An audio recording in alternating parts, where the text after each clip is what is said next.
Right, I was here for MR.IBU Aquaba, Opatafuor TV. And 3rd November, Sunday, 8 o'clock. Ya Jimre, ya Tuyen Safre, Yamidi for Prophet Opatafuor, Abon one Cassan studio, Cassianua, a higher Cassian main studio, Opatafuor TV. A hasn't main studio, ya Tuyen Safre, Yamidi for. Ya bisan and some the echo Sugana Fana, the echo Suyasia Fana, and Yamidi for Jemre at the room. And I are wholesome now, Chimu, I are wholesome, Yantias and Pa.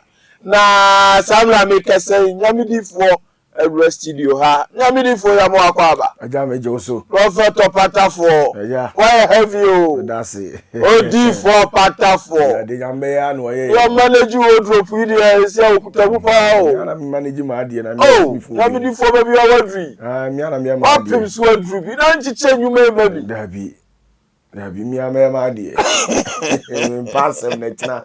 Will be the man beginning to share media. So Opatafuor crowd, we see. Now, do what you are going to say, Aye, see, the first year, oh, my head also. Oh, well, I want to know how he was. You said, would it only be bell? Baby, me and MBB, I'm in pass him. I'm consider them, Yamidi for. I said, there be also so, if you say, Abrabona, oh, Bono. Obia, said you see Bibifa. Okay. Obia, soon in this wedding home. Okay. And then nipa bia so hia nipa two things in the basi. What you say? Either say e be wie mu mienu yie and e be wie mu bone. What you say? Entimenya type wa meta allow people some bell. Dabi me nyata. Tu ya be yie pa. Me extremely careful. Na say we to be nyasa asu kwesi awie. Metimi ayesa aso akwa awie. Na we say wani gie nyina da bia say wo pra bibia na die. Was a nipa somo kakra to no ma bi ma antali ya sise fefe obi manage kama o na den odi 4 years ya na to ma me passing bi na kire bu abeye say na de na dabi me am to ma de passing. All right, Opatafuor arahosam that Yamidi for ba na di bia yese de na watchi mu 28 October. Na wotwi mu na twina yenya wiye na Ghana Freedom Party yenya ye mame a oba political scene no wa contribute a lot abon ho modern pa enu akuadonko mame akuadonko agya asase no hokọ na ya arahosem ene we program na ya yeden amaye kakra ya arahosem last week ya na odifuo ebe ye bibi for Ghana politics in some of bros mo amonima say afi we die ne de emu ode because afi na ye kohemu na ya prapre eja na sole oba no so asole ama ensem bebre na Yamidi for e kan last week kwasi ada ne obeye video ya che ne tina ha ma no bro nsam so juada 28 na mame na eja asase no ho ya yanti mame no yade na yakase mame kura bi a campaign o ye na yale abono yanti se bibi se yete ya ne se mame no afrim frasa ase no so ya aba ye mu bi ye wo atwiri ye Yamidi for ya lo hosem o Prophet Opatafuor nyamete ase last week na wo be chire about 13 nipa 13 na ekoi ai mame na free asase no so ya ye ni ba bi efre Yamidi for mo na mo ko ba beka bi kire yenyo bibi ta kire na Prophet Opatafuor me do bibi ase me tia abu a hwe me bia especially empenfo a mo jemre etie mi emu ma ene mema. Okay, I respect each and every one. Big ups to you all. Mwana mama Opatafuor. Okay. Mwana mama brand na ekese. Intimida wasi bebre me chia bruchifuo nyina bruchie kro bia wosu bia no. Radi ahoma. Si ade wo dom omo paja pa o. Dom ni de se kura me dada. Ukọ UK ni America si amini adaje me fu isu say hot sa. So say. Opatafuor brand no. Big brand. Okay. And we asisi onipa suansuo no suansa ohudi emodro ntutimi nya ne hwe you can speak out of jealousy and hatred what you say sebio me ni osekofi nam okay ma we no minim said you city ne papa ne born okay enti so obi ka bibia me na me no na minim se we die wo we die enye den enim sa na nipa te enti ubetimi di otan okay ene oyawo a di Opatafuor atem but omo ye see intellectuals ne we have these legal luminaries omo hwa ye ne ade they know say we na free akanya yes we die onim nyame we die owotumi we nano esoso nim die what you say okay enti eba ne saa me nya kasa sa solipa na dom ni nyina atu se o ma solipa papa akora sa trans bi esi ade o ma ye krado se duru kwase da nwume 8 no bo se ya na ba bia ye butu abuso ade asra mo ane se mo che video no mo nhye mo like channel no so na dodo na nya kwa so hwe bi yes it for me enti said the America no big ups to obia follow Opatafuor. Okay.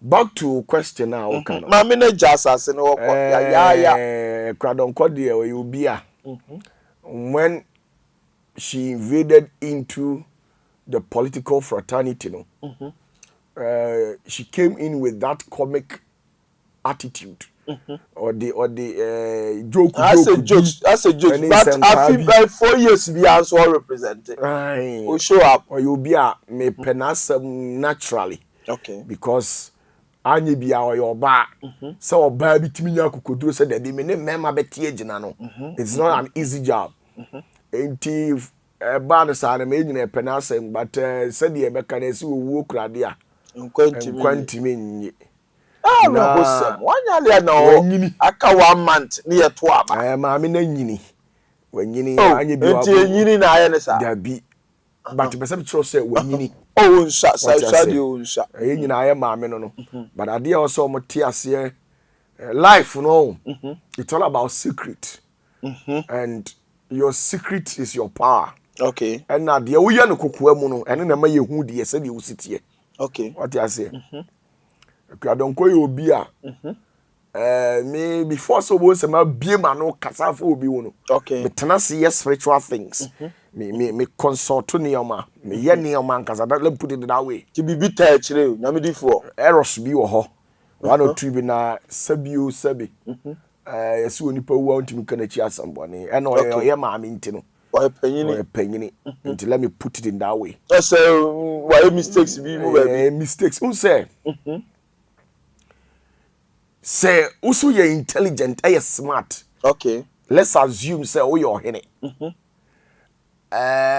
we you can say lawyer okay we a judge we a teacher we a lecturer we a medical doctor business mugu we a accountant chartered one asacha when you enter into the political scene okay the political game is a different ball altogether politics there and for the weak and no chere say nyamedifo the person try to say because politics nya nipa na ye dem try to say obi a wo mre oye weak ontimi nya politics and na say owre eta firi ho so a ontimi nya politics yes mame no ni re na afiri no and no chere say ni re afiri ho say wa ntoto no ma ye ana yes I will say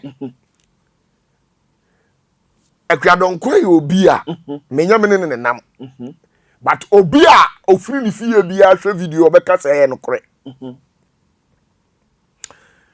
there are sometimes be now allege make some assertions be say one of the political parties no leaders ni bi penakunu right now usi ni pani pokum ana wo de ho akogya tumi say no ho akogya tumi so the tumi no mo no ho ban tumi no mo no ho ban ana wato sekan ani tuo na de kosua ka ho ye wakoye no no ye ma me na koye no kokoa mu no yes onu owu fie onu like kwadonko to be specific unso onu omo so oh adweti ya ha ya no yes omo adwuma o we fie ho tumi wo ho yes omo nsum nyame don't consume yame. Sana odi for. Onu di onu di oni nyame. Onu tumi onene na. Onu tumi. Omu fi ankasa. Omu fi ankasa. Obi enu o sum nyame. Omu tumi. Me nkase obi enu o oni fi a onsum nyame. Enfuma no nkosi bone. Okay. Ba omu tumi omu tumi a omu sum no. Yes. Okay. Matias. Omu obusum akese ebi yesu man brafo. Ebi su ye tano tumi kese pa ofi o. Enunti. Se me wo ose kofi. Okay. Se me do kokoja tumi se. Upese ukumi. Okay. Enti tumi no se eni de bia be make attempt bia no. Tumi ni mese. Tumi ni emese wa. Eni kwan se wo chem bibi ameje. Okay. Okay, because nipa no ni nanya. Yes. Ah, wo de kokoja tumi. Enti nipa ne yakokwa asa baje na oje dia na ese wo ni na kobom. So wo pese o kire suman ni say. Hey, Prophet Opatafuor. What you say? Mami ni wo ni dia ni nam no. Enti ye kasa spiritual. Ye mitina me kasa endi obi achi anyhow. Because spiritual works a bit dicey. Okay. In the rest of the spirit, no. Yen yet ahohomonka. Yen okay. Yet tuminka. Yet nka. Yen no na kasa.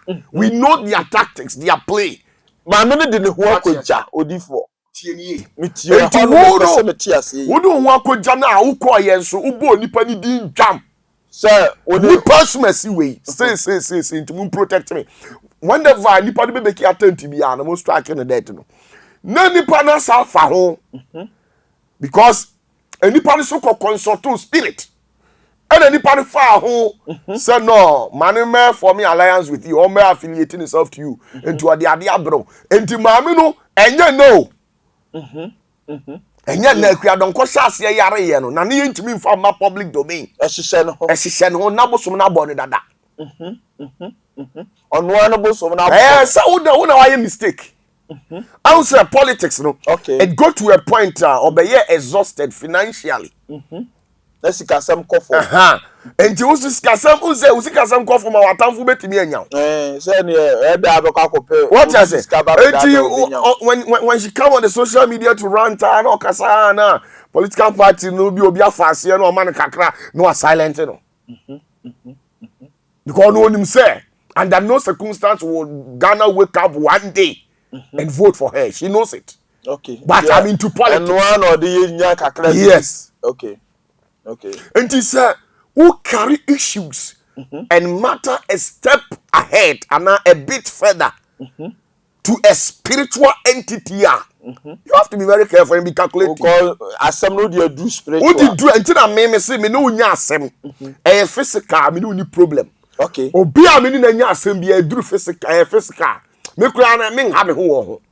But abroad you know, a bit trespass enter into a spiritual scene. No, we need to me no ni serious blame. Prophet Opatafuor. Sana mi sutie. What do you say? Because the spiritual realm, you know, it influences the physical, and it speaks a lot.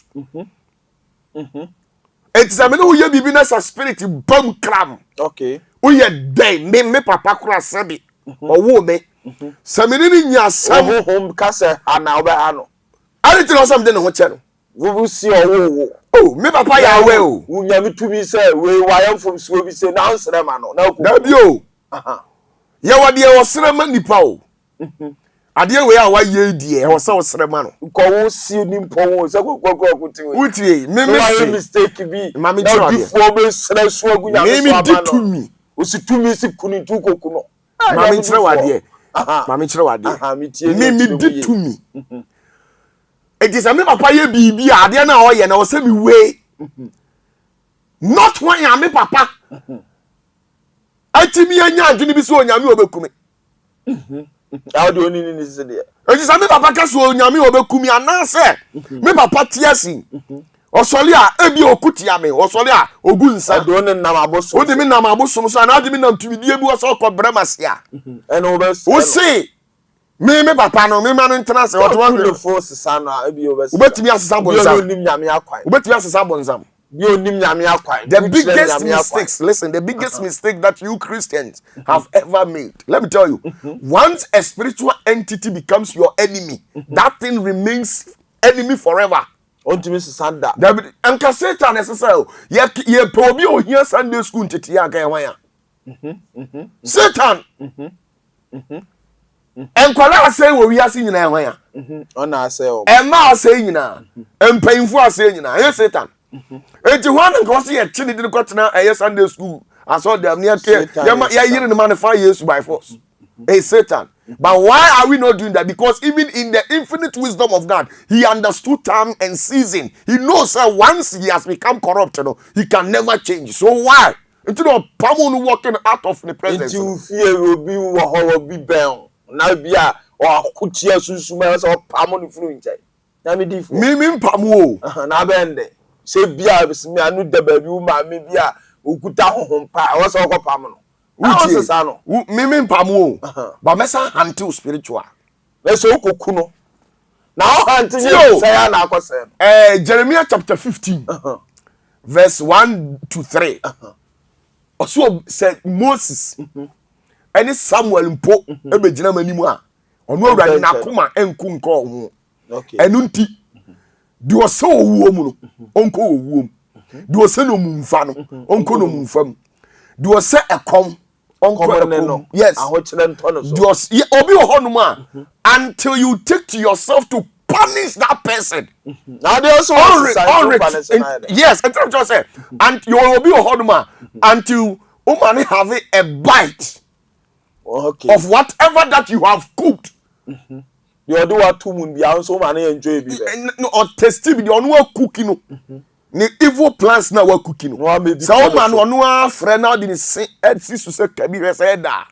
Sometimes no I na boa e mani sua nyansa. Okay. All right. What about for you 20 ma me no mistake.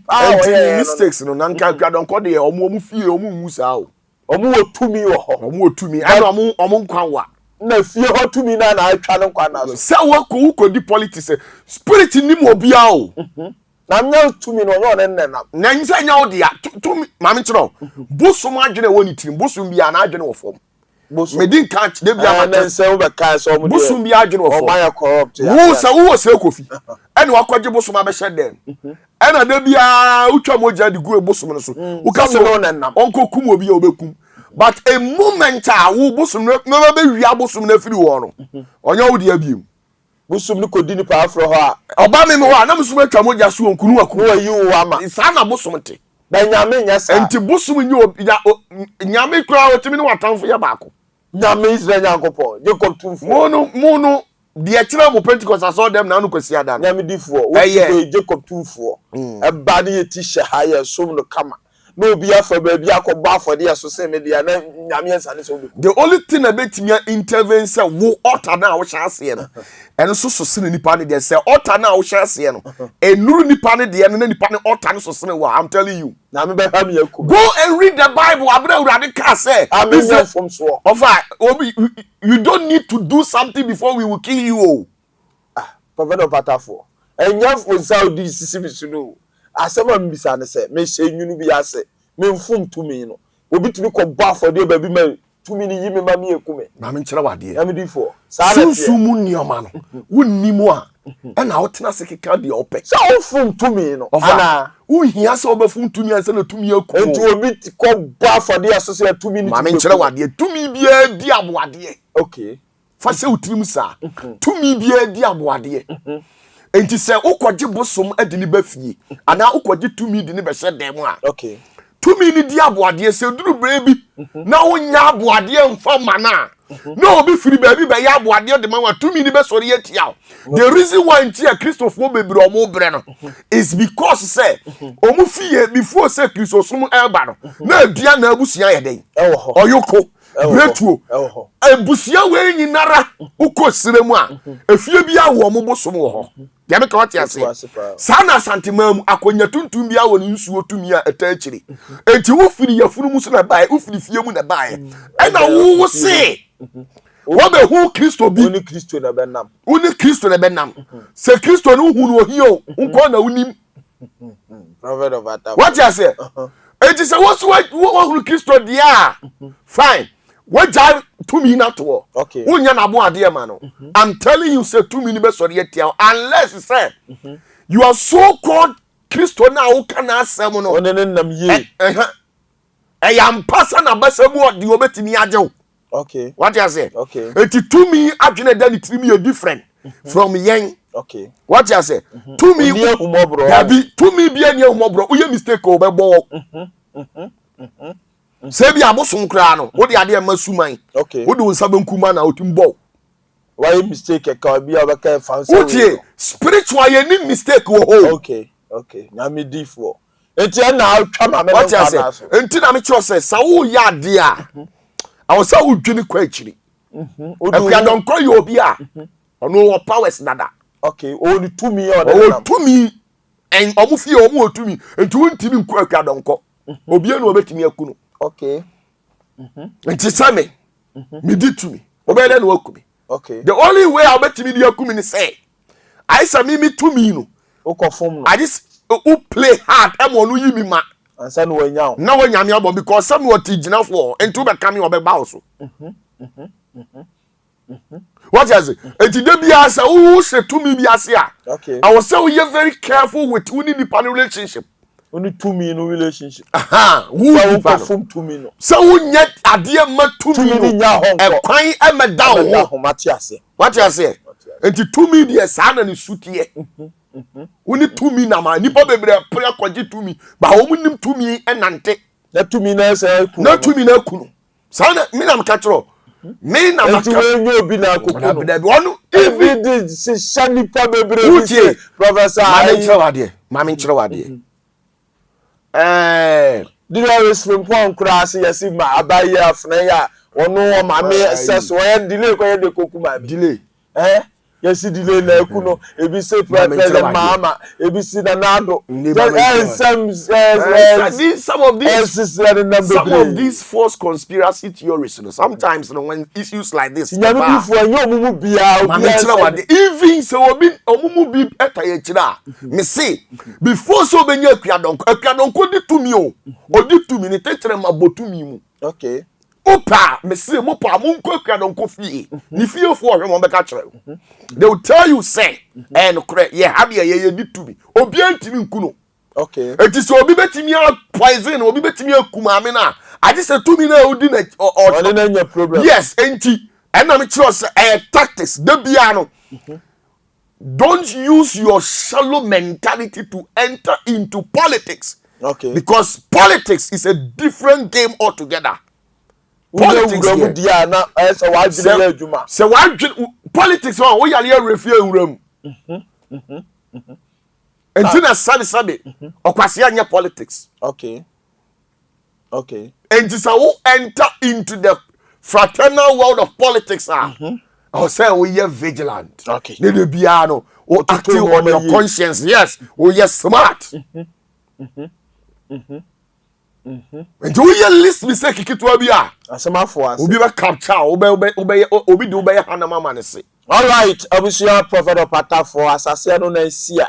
Ifo Opatafuor and Martin and Kano. Onu kwa de oba obi asise ya no adwiri ni nyira to agu. Maame no ewu na ya rehosem. Eni no difo akire mu no. Se ni tumi na ono ade ne nam na yi na ma akuno. Ni obi na ebibi. Prophet Opatafuor bese dia na asemo. Ya bi for na last week. Obey politics kakra bi say Dr. Mahmoud Bawumi ayi na spiritual works awakura di animu ni eye ama pressure bama asofufo ni bi asoli o say president mama chinchira on na eko wo mo se wo bia wa ye bi bia ntale na bia wa ye na spiritual works ama o di anim kura wo nyam di mama ya che utimi fa bi bia mo na say ye de bia na me di for also wo trema baba for ja say there o say me say because ade ewo wi ase ya pa bi say onyankopon asofo kukudam o utie ade ewo wi ase ya ne say onyankopon akasa so ko bu say Angel Gabriel ba ku bi se nti wo pese o kire se asofo kukudo akasa wo nko a utumi si wo nyina party baba ko wo no akasa asa wo Ghana asase we mu Ghana asase we metie odifo opie ni ho sesen You can power. Power. You see, you really power. You see, you grab booms. Now me do for. Obi enu hosase, obi enu tumi nsen. One will power ben. So what to me and tebe. And then we ask so. I'm for the training there. I can form a culture. Okay. Mami try there. Who said there AC? Me, mama be a sipe. Provider Opatafuor. Ghana ha. Mama be a sipe. Mama mo unka ye ne be with you near time. The year 2020. Okay. Abra na America for the election. Okay. Donald Trump. Tipo. Okay. Abra. Now the spiritual name. Yes. Or the tipo. Oh say. Abra na Donald Trump for the election. Okay. So fu bia owo Ghana ha. Yewura Odi modi. Me money di yewura kompreko. Ma ye je ne ka. Okay sa sofo. Okay so be hye nkom se. Ewurade ayi a kire ne se. Trump are winning. Sa sofo ya so a MPP for me achi ni tu mu yi. Okay so onso be confirm e. Say Ewurade ayi a kire ne se. Trump aye president meboa because okay say America TDJs omu nyina na American some crowd asofo wo de meba sa asofo ni nyina ase aye Donald Trump and American penfo bi say omu musasi a say we na hunu bua mu ase na say me nya any political bias, we are no bias prophecy. Me can the radical. The radical say na me kire omo say Trump di obedi akonya wa America na enye by mistake o, enye by chance o. Wo na ye omo di abibifu ani. Na abibifu obre wo wiase. Ana wo kokogina aso dem. Okay. Ekobutu okoka kire Ewurade say. Ewurade ma omedi akonya wa America na sesa neoma. Na neoma agi agu. Okay. And a radi favor. And I'll be near a cognan for ye. A fay ofra cognana, only a before Nessa, who said duo matem, or to tell me before. And a Satan can create number. And no did judgment come out, Sakwana, some no can, or bois, and yes, I know so. Say, O tantro. When you have rough enough, I could be before any or okay.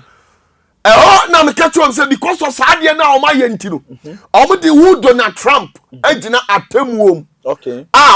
O ma bu aten. Na after o mu bu aten no say the buy. Woni current in the modern world democratic system government a wo beba one term. Enti election no mo ye no nka hunu say ontimi say ni president biem. Okay. Me kai pa okay. Me kai sisu omo America for be catch sisi omo ka obi ayawe say da YouTube obi ayawe da YouTube afedie ye koto abato aba cram odaya brother so bi wo Ghana ha oyo so omo twema wo tie so bi wo Ghana ha ninsa we say atwitwa oyo so pay ni pa busa na anyone na Donald Trump ko si akonya so okay o catch no omo say omo forget me no odi so for kuna na mimisa nyanwo enti onu na me catch no say me I am a spirit na me tia asase ne so enti oni paba wanum no fo ano pen untimi ntwamanum asemu okay but Trump way opposition for now nothing all press aba enti Ghana afi what you say enti sa so fo we ya ma be gina ho we mu na wo nya asam ne enka sabi okay wo se kofi ma be sha nkoma ka kire se nyame ya adom a kire obewu afi ade atin a wa wu na the next day masamba se ene wa wu di ya ne ma wu se susu mu be yi wo be gi adi sa so fo we ya okodi MPP achi afi MPP achi na tuma ya wo ni mu sa kwa we ya ji o mu sika so fo ya MPP fo confiscate wo mu church account we come kwato to bond no o mu de ya wo ka kire o se wo be di president a usuwaji atum na nya sa asofo we ya ne se Donald Trump nkoma Trump ne nam office asofo krata na chi na ni ba no soro ni e de na hwefo o de o mu di ni bunkotodwe pro no ho sa kra o mu mane na ho no mu mutum so over the Opatafuor it is spiritual to be no my mami tro ade me ma di ka kire obi o hwem se Opatafuor I don't need any political favor in country politician bi aso mrem bibi me ti won me nti wodada o ti ho Sabi mitaku kura no kura me ameden. Oni so. Na unim. Sa sofo no. Predictions no ma yo because unim. Na wiase uti wiase na unsua de a. Ya na wo mobo. The face of Ghana's democracy has evolved. There be a new chapter in the political society. In Ghana's politics, there be a new chapter, but many people are not aware. They know, say, every 8 years, and we are basing on that. Okay. To lay some false claims. I can say, I am come say, I didn't say. But me or this for Opatafuor there. Bam, sing and cook on me. Me say ya papa Mahama mentane da. Okay. Ye nyina ye wasa Ghana ha. Obi anim de MPP fo aye o man no. Ibu aye din. It is a Mahama ba ye wo hana Mahama omsu Mahama asai o man mebo a. Na mu ba ya ma ba wesin. Esini mo ba wesin situation more than Mahama time. Obi na san kan tro san ka to ababa Mahama. Yes, so me kind of credit at say spiritually. Mahama nye on spiritual. Oh, me say me. Nyame adwane sole nyina wa mo ano. Some Mahama nyame asole a ndi unkoye hu adwuma. Otu adwane nya asole de. Na onyankopon sole wo soro na oto ma na tugu fom no. Israel fo na sole ankofa. Na un sole nya adwuma. Let me tell you.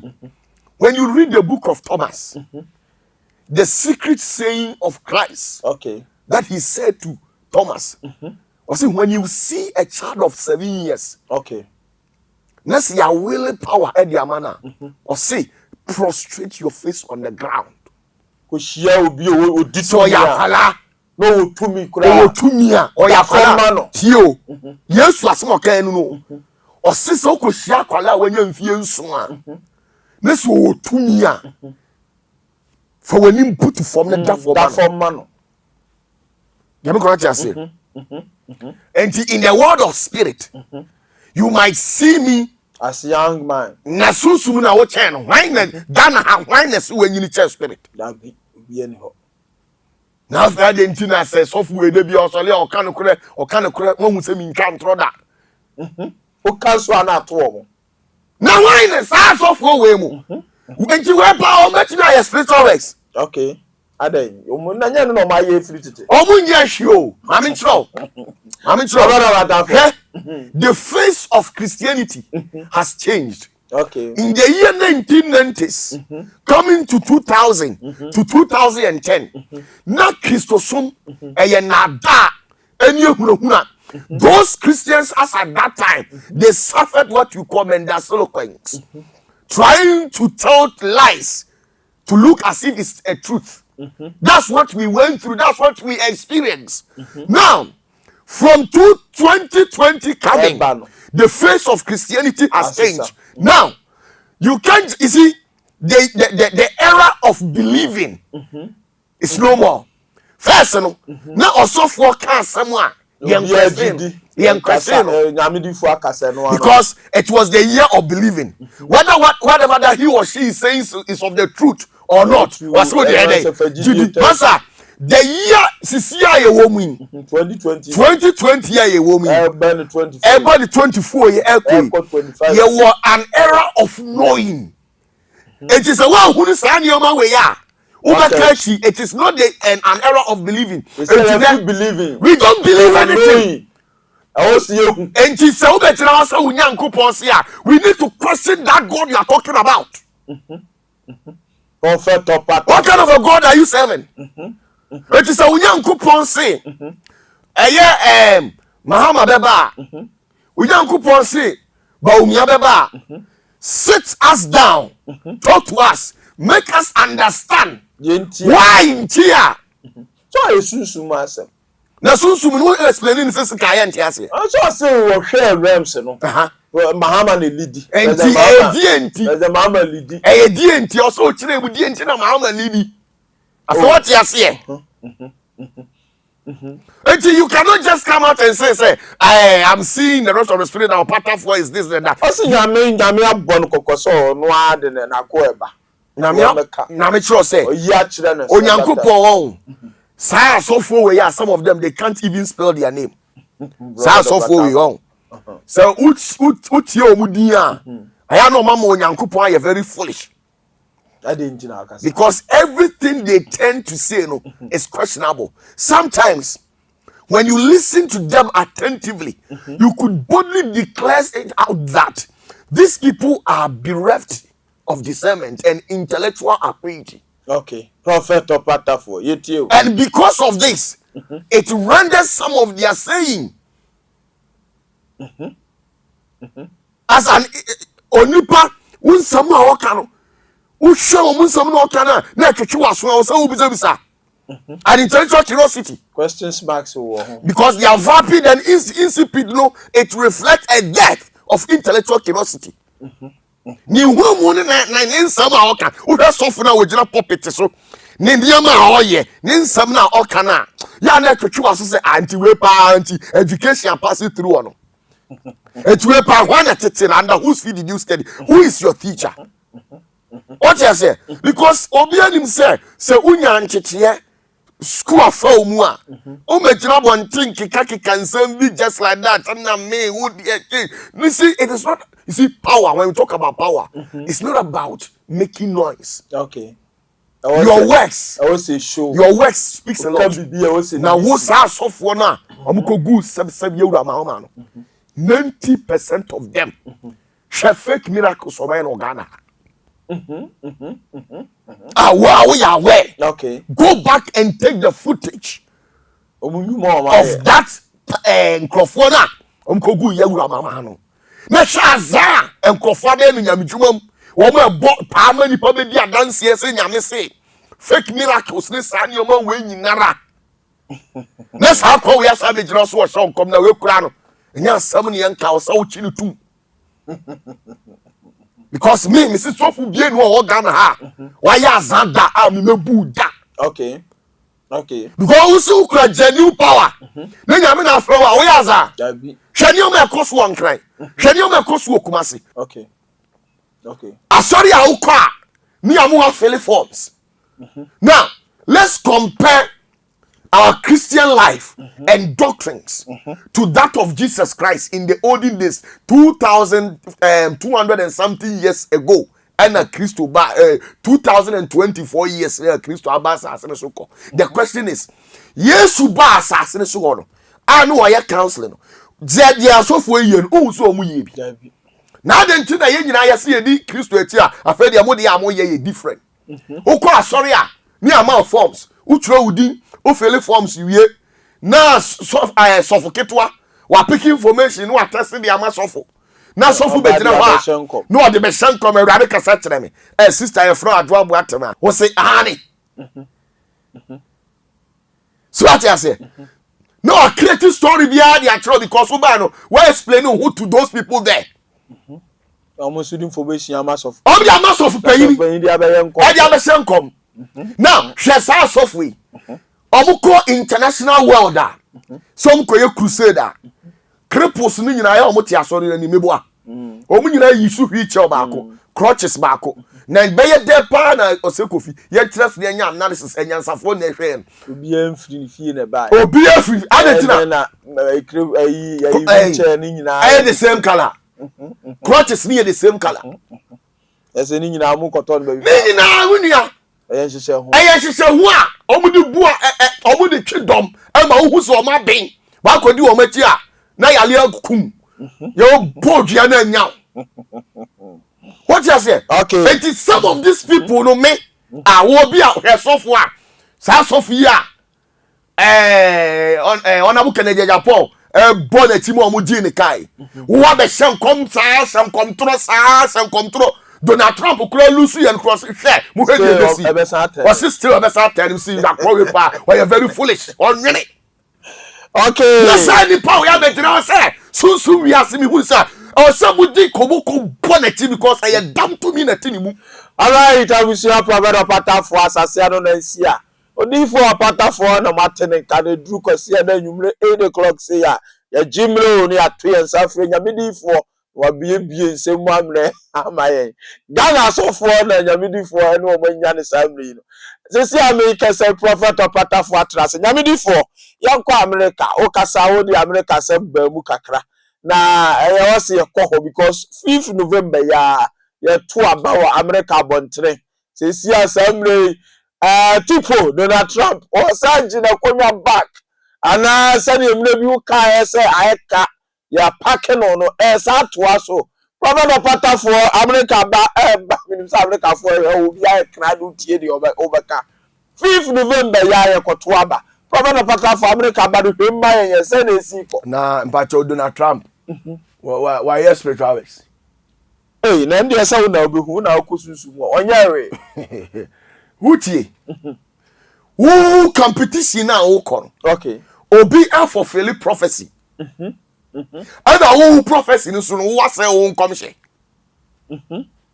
o na wala fo chiri mu say wo oba no okay oba no fulfill prophecy adentia ma kira wo say okay nanu me ka say mi kire mo kire mo say every the year 2025 okay ekwa kokosi the year 2032 okay a queen of heaven enebe rule wiase obedi asase no so obesisa the face any ewiase what you say and man kira say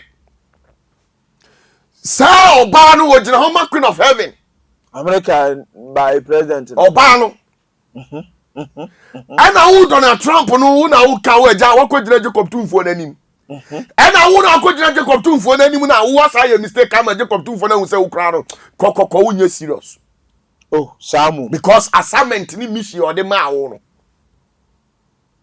want me for feeling who go contrary to what you were being sent into the system or into the presidency to go and do na ya dan na wo ti won no who say yes anto abama na sabra be di na spiritual works no adenti Trump woni nyankopon ntamu no one solve you ni issue onya ya on solve Prophet Opatafuor no spiritual info no way spiritual no obi anu o wa asofo chen Trump na ade a awre ho ne say sa nkrofo no hwe asofo ni bi omo ye criminals o Prophet Opatafuor ebi ye higher na de wani abre asofo so asofo no ho enye omo nyina o mi bu Pentecost fo mpanyimfo bi Assemblies of God CSC fo mpanyimfo bi omo ye asofo I respect them especially CSC fo asofo mpanyimfo bi hwe na ye wa asofo bi wo ho a si ye ka say omo ye higher end criminals a omo ye one of them ye wa asofo bi wo ha o hu hwe o odidi na adwene ho se nyame ma na adwene odidi na adwene Opatafuor akwa no odidi na adwene yo mo nya spiritual works bi am my brother onu akodi aduro se na be ya obonu dua enya no endi onu osuro nim se yes ubetinya bondua ya no de hu akoja odi hu akoja se na be ya enti sofu no onu gina wo prititia motia no onu wakomotia kwamfo o se misina wada uruma e gina pop so kasa ya manananti asese no lie e kan kwa na se yenim se o mu na e champion they are aware of it asofo dodo se na o Ghana ha atukwa akobeni omukopa asofo dodo se na akọ Nigeria omukọ asofo dodo se na akọ India China okopetumi na mpachaw mi pachaw ehifa ene nyankoponi ejade ti na me petumi o se me ko beni me ko pede obeni beni fu otumi ni me ko pede me ko pede o China me ko pede o India okay me ko pede o Nigeria me ko pehwe wo me petumi a me tena me dem a menya powers bi kwa atwe nyina what you say na de wo mu ni se sa sofuo wei bebre didi ha ope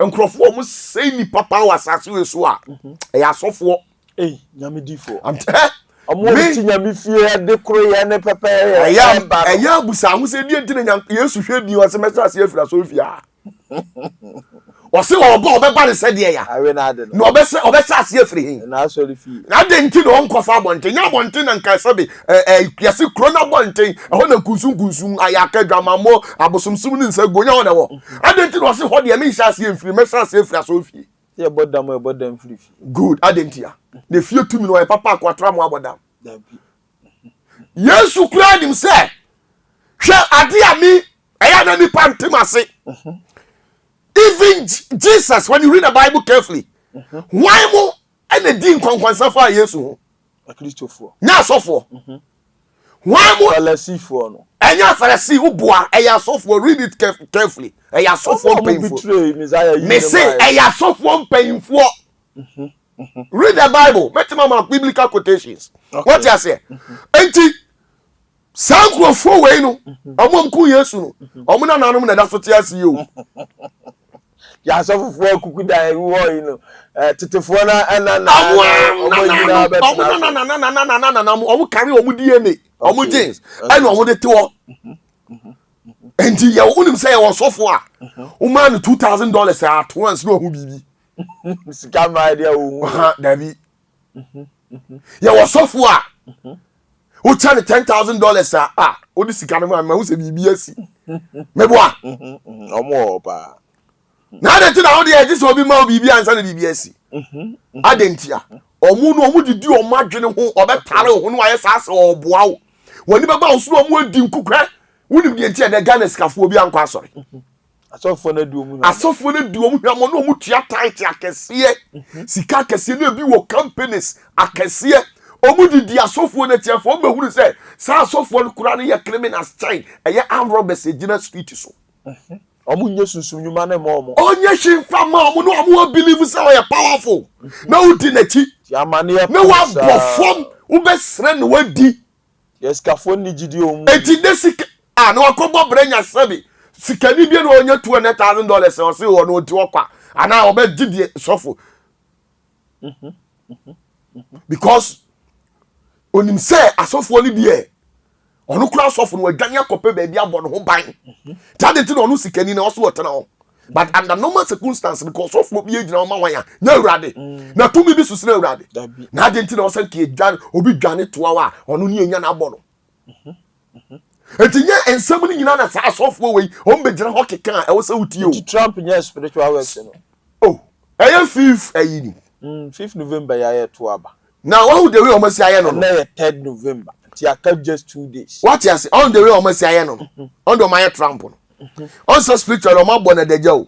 Samum. I know I'm going to say him to be running nakedness. Son of my yen spiritual. Oh, Prophet Opatafuor.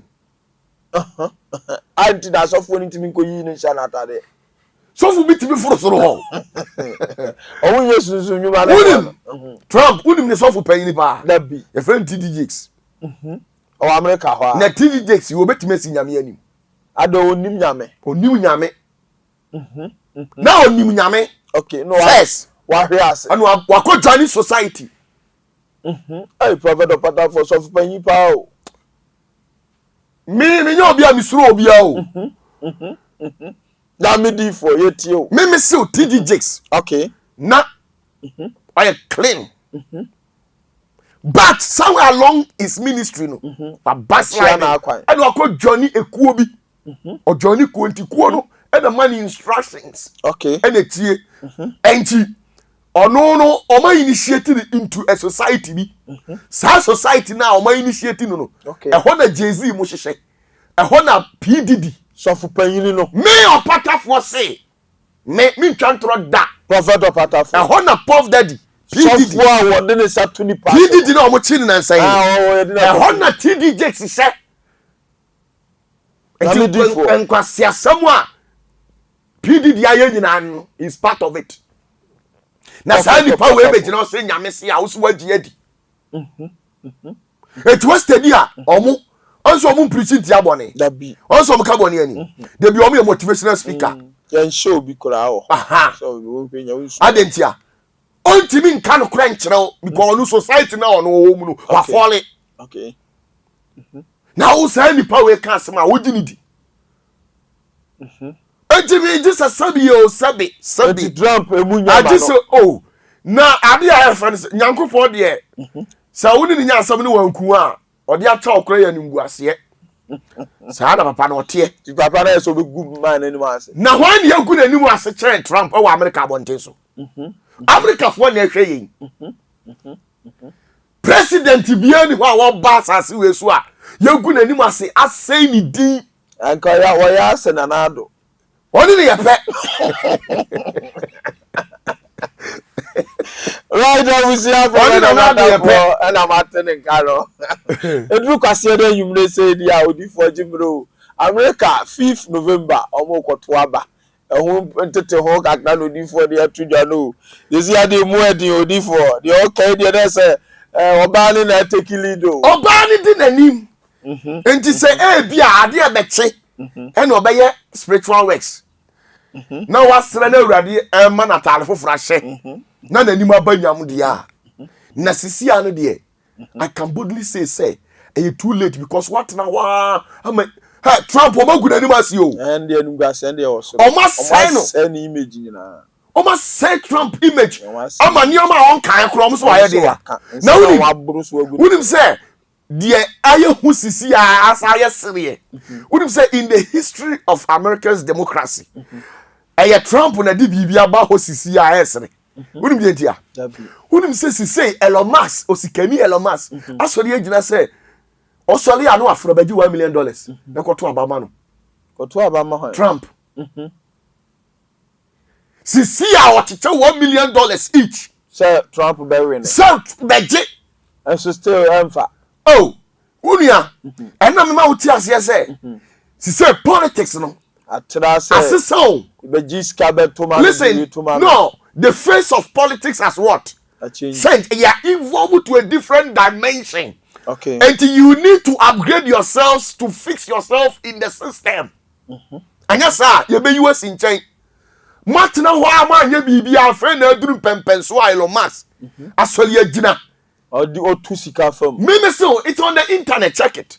Okay. Budget $1 million, not the amount. Cocoa campaign. She said, Omukoma, a year, 50 cent. Omukoma is Sikao. So may campaign for man or reject you. Oko who undertaker so onfa ne restless so mudi na chini na me support no and otwetwa sika de ma Trump twetwa sika de ma akona e dia ma Trump na ya we Trump timi gina simpio so kasa na osu adentia because omo twantura toro so agu na nim ase na wonim se eye de jana urade abono no na ye ye ne sa no okay etidi so obi fa no e hye ne pie to osunsun okay eno na aye dia ma no what you say enti sana eye Trump election no America de na eden etie saa susu na eye Ghana de no sana che na unim de ama NDC fuo ni bi omo ye say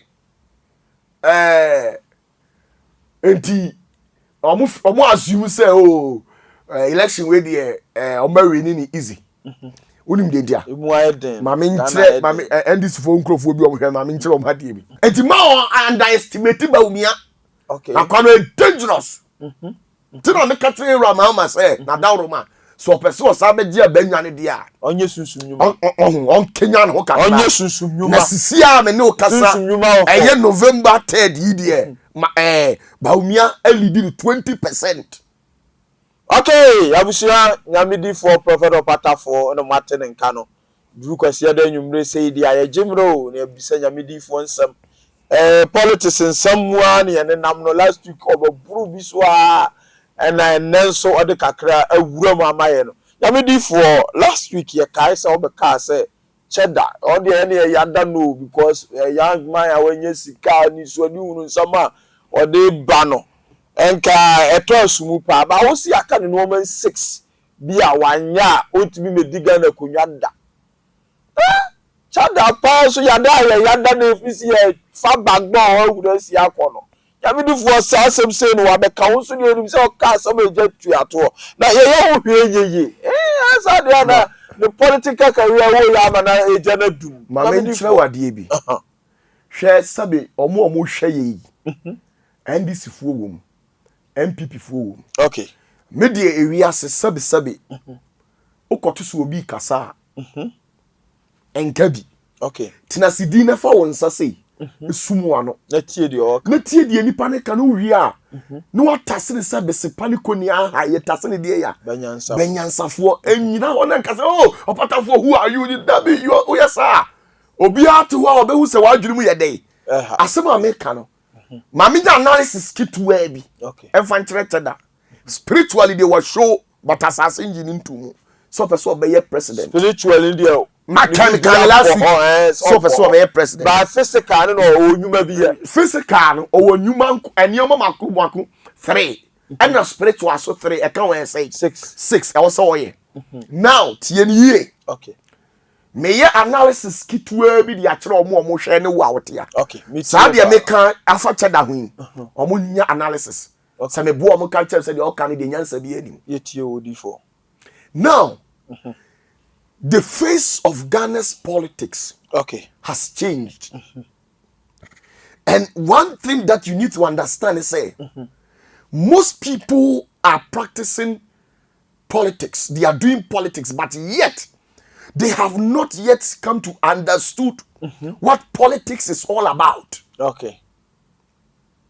And when you factor those people, when you consider them and their opinions are, you make a big mistakes in life. Okay. Because you need to know can't say one day. Only who there. Now when we talk about politics, what do we mean by politics? In this modern day democracy or politics, it embodies a confluence of ideological paradigms, competing interests. Prophet Opatafuor. What you say? Enti say embody the confluence of ideological interest. Then it competes what we call interest. Okay. Na say ye kasa same way a. Now politics is all about number. Okay. Me boa. The dom na. Yeah, dom na ye. Now, when Chada came to the scene, before he will be able to win election, I'm making this assertion. Apart from 6 now, I can because my man is secret. But when there a mere literal analysis now, me make it you. Now, there are certain people in the society, they have taken the lead. Why? Because they began politics before you came to the scene. Okay. And for the fact that you are a businessman, no what me indulge into the business zone. No what me imagine successful. It doesn't mean say you can apply the same formula into politics and become successful. Politics is a different ball altogether. And there are certain people you can't do away with them. You can never win elections in this country and do away with them. Okay. Why? Politics began in heaven. Okay. I remember. Heaven and politics a beginning here. Okay. And a politics free so abasa so. And the politics basa so no. And I him for better key over. And I software buy and say ohini bia be dia konya so a otra so beba na asem aye de na ne man no aye den. It is say competing interest. Okay. Atwase. What you say?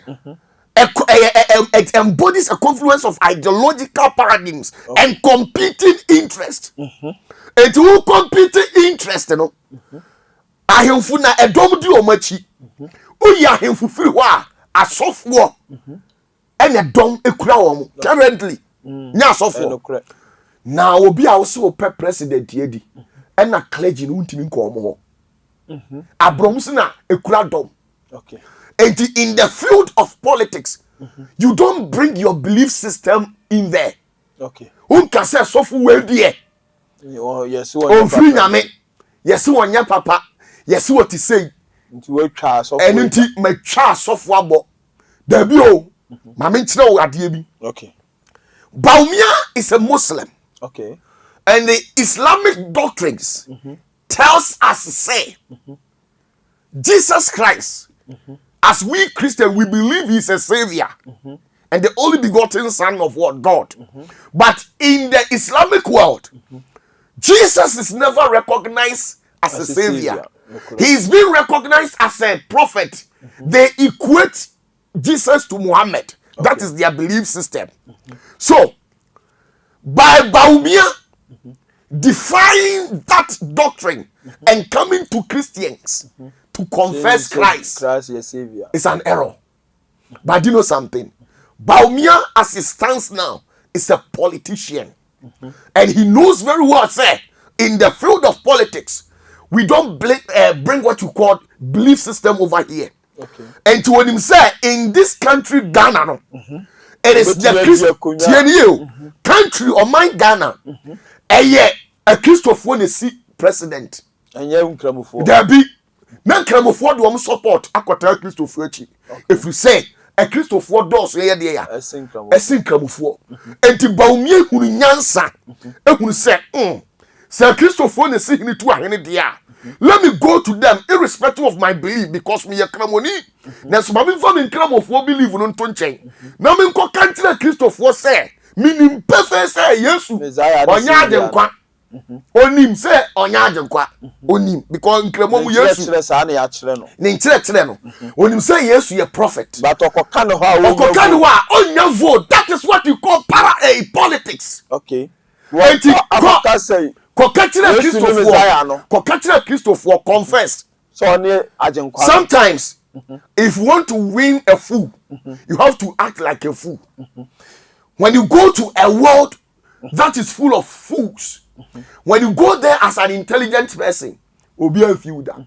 And also, you say, Jimmy, now the alcohol. And to many who say, they are proud say we not the open one day. And to Baumia Trans no who said there be Pentecost for Assemblies of God for CAC and so be a come leading Ghana. And to say me come home. O koya o bo kokoko and a Christopher be a promano. But see, oh, what day? And Cremo a frita dada, and Christopher to frida dada. Nancy me can crack themselves more. A Christopher. Mo Yesu na mu de na chi no. Ono na man kwa. Nokure. Meboa. Okay. Na dey wan anim. Yesu de ono na man kwa o. Obi ani o Muhammad man kwa. Afi na Christo kramofo ni bi kokwa pai. Say Baumia yi o mama. Onye kramoni papa. Wana ka tro so onye kramoni papa. Politics. Oya pon ena mama who say Baumia adwena da quality nim e mama who say wajimi onim nyansa nkasa afa Baumia wura sorry dem kwasiada efiada upon free mosa kwasiada no crowd offering no say kwa sorry oyini hanky no omo som no odi adanse ade Yesu nya cross hey Yesu no mama agere so afa Christopher to odi say yes ampa Baumia de ampa usum nyame ampa Baumia de oyi obi a ampa opa Christopher asem but de Baumia ye nyina no eye politics eye fake o eye politics wanya ne say nye but what you say anti system no won ti ase a now basal person obey president anti chada wo you have not met the clergy. Now sorry bay. Somebody upasa yet on me. I don't see Chada to be a politician. I don't want to hurt his feelings. But I have to be noted for calling a spade a spade. Chada is a politician. He thinks that he's successful in the field of business. So he coin. But let me tell you, the system of governance is different from the system of business. Okay. What you say? Okay. Now, no, yeah, that's sorry, yeah. What printing book be no crown? Udru ohini bi aho a na odi bi ama no se nana uhwe book yi mu a mani suadi hunu wom na uhwe mu so be hu Ghana esika a ewo nyina ehye form na wunya medi president what print sika ewo nyina ehye form to be paso odi shemu nkran mami nkira wade ono chada na agini ni nyansa mu ni de o try say obeso o tena msa Ghana sudden yen emprontity ne wo japade na so unim Ghana as a country it constitutes what we call ultra-crepidarians. Prophet Opatafuor. If you understand what I'm saying. Ghana, irrespective of those who claim to be intellectuals, there are some people who are professors, who are lecturers, teachers, medical doctors, who constitute a large number of ultra-crepidarians. Okay. Why? Because say asem na omo be kasa ade na omo ka ho asem no omo ni hunim de ya nim de and the message you are propagating out there telling people say we have this amount of money is supposed to say NSF for I'm telling you a layman who has never stepped his foot into school how unto us obeda no to us because misi kwaku kumpo no say me kora misi kwaku oman ni mu ayedi obeka say no kore ayedi na anu amini ni din kom say oman imu ayedi say no kore emu ayedi ana say na unim say papa ye ura cheda o say oba na Ghana wo sika say na chef o eno omu tutu no omu fanya ni ye asabe kan what you say now Ghana susu no eno ma tro say it constitutes a large number of ultra-crepidarians yakaso obi ultra-crepidarian on why yakaso obi ye say nipa no obi a asamba ojiji nanim so what na adwene so asem no oka no what a over the bar onim baby o kasa for enya na do so o man and how do you step down go to the ordinary societal member the citizen the ordinary citizen speak and touch their hearing okay speak who kasa mani touch wo what you say try and explain yourself to them no who vision because one sabi na o keka ne there me na minim say tada o ye expert perfect smart and intelligent but your own dreaming level no adwena ni nuru ho some microphone so the doors almost the doors o man Ghana and when you get up na say utu u convoy now ni nam nima na motor for 300 ya o cheda you think Ghana is nima alone no Ghana buru nima so tini problems ne ba akono no enye we kura nka ho we de ntete ho me tira no say the political career no there are what you call loopholes ewom to ojuba ye what is the market plan because unim ba unim say edom ewo a Christopher okay wo ba na wo ba wo mo ko mama nim say o wini election odu mama ye Christo ni disenkramofo ye dey support okọ na onko now who no change na I say something happened but chada wa man ani anko onim when he went to Apostle Joseph oka ni nsem nyina wie we ya me card book isusu ekiremani su adi hunu na na we susu sika e wo for wasa kata to chada and the form the hia pa se sika na se form no enu na hia no no kan ni nyina wie ye no Apostle Joseph gina hodin no papa no obi na no say ne de hiam ye Ghana ye school sebo no enye obewie school no onim hwe which means de uka nyina wa rubbish no woni bi enti Apostle papa no rubbish no wa rubbish no because de uka no wanya dai until asisika shop for musi eti say na say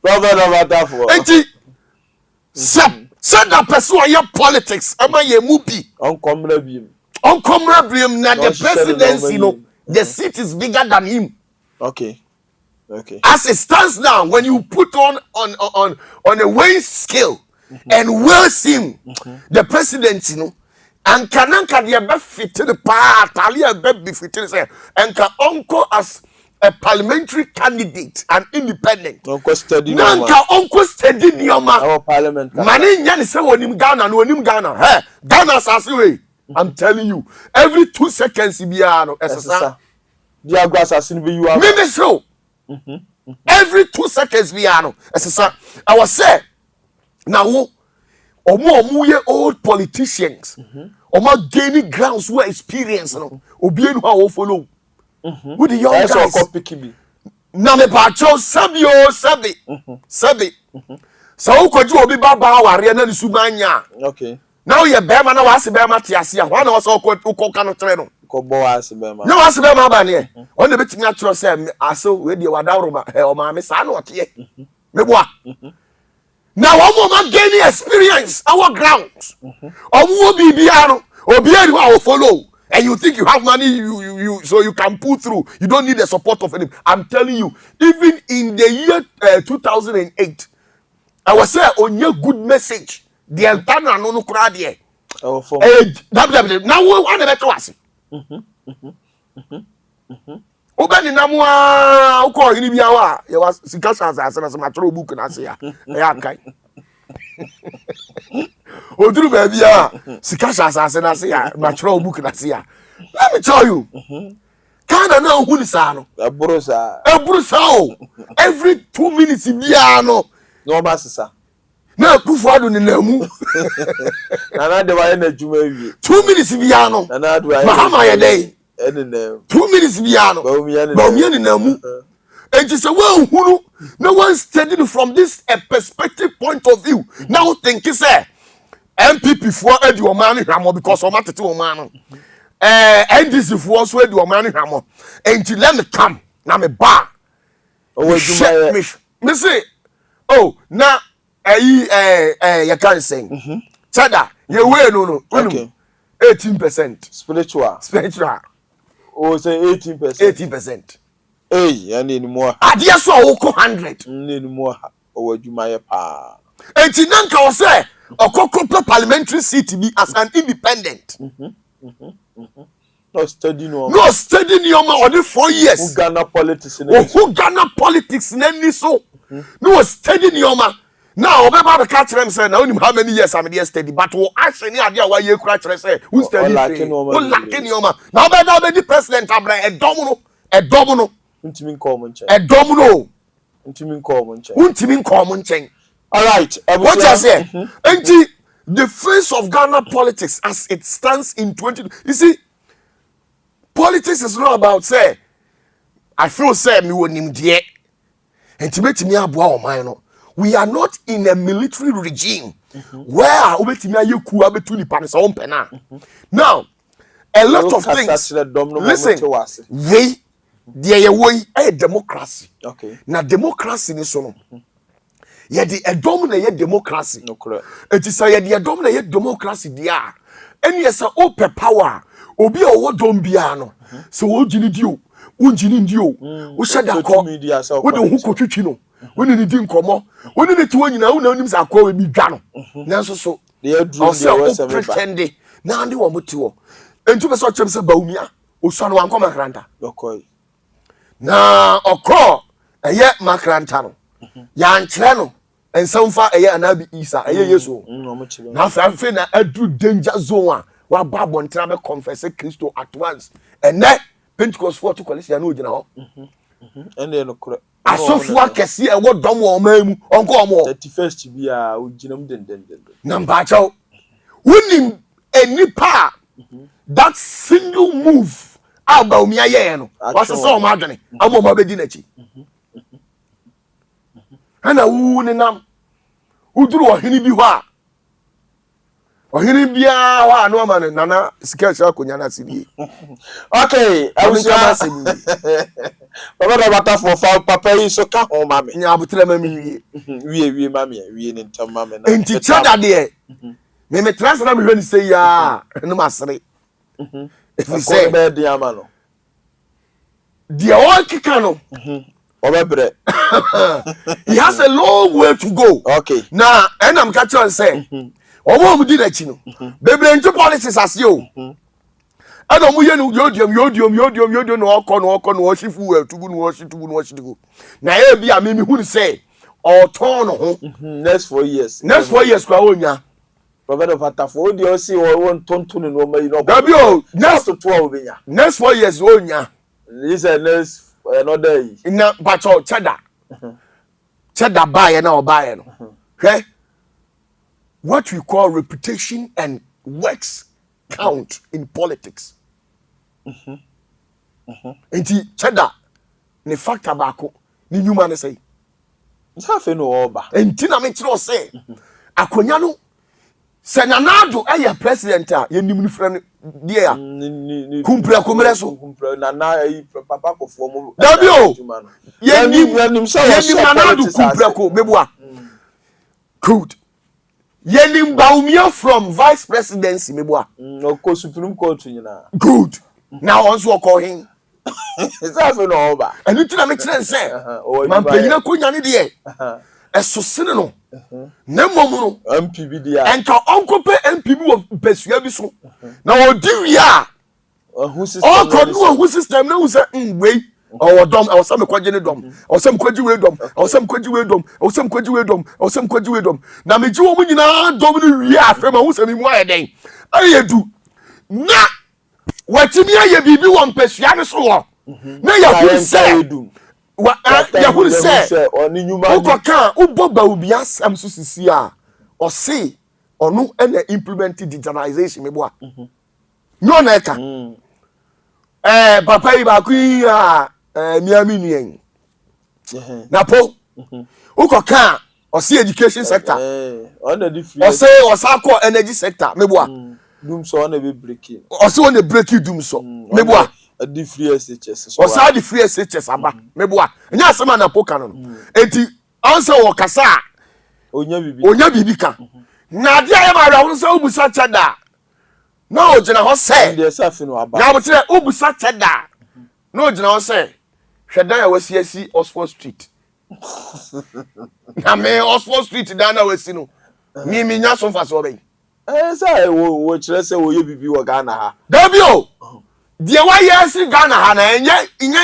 no nyam shema dabi mami kire wade e hotel wan waso wasi mami kire wade na ho ba Ghana ha so make Ghana kura na me ti asankragwa ho bi bank na minimu no na asankragwa na wote no I don't just am yen develop for Ghana dabi o bin ka se tada Ghana efe dabi mami kire wade e sada message na o carry no emu tokuro tutu emu ha but what I say now ya o se hwe investment awaye eye no close sada brabo sada you obi a say omunya gidie wo brabo you can never tell me say wo ajapade ani ntimi hwe so nya gidie wo mu so onani mre o man bi obua owo ajapade awaye to hini ka kire ayi ba ko je friend say mama dabi de otisu yi ayi nanado say okura wanyinu disika ye dey say nanado jiro oji wase wo onsam na wakeka no right of yeah mami kama sam gato wase mami kama sam wie so okotia no na jakotoko hini de on say ja papa yi die fact me fa kotoko hini ni agro no se nana okura wanyini minu mi enu ye gide ye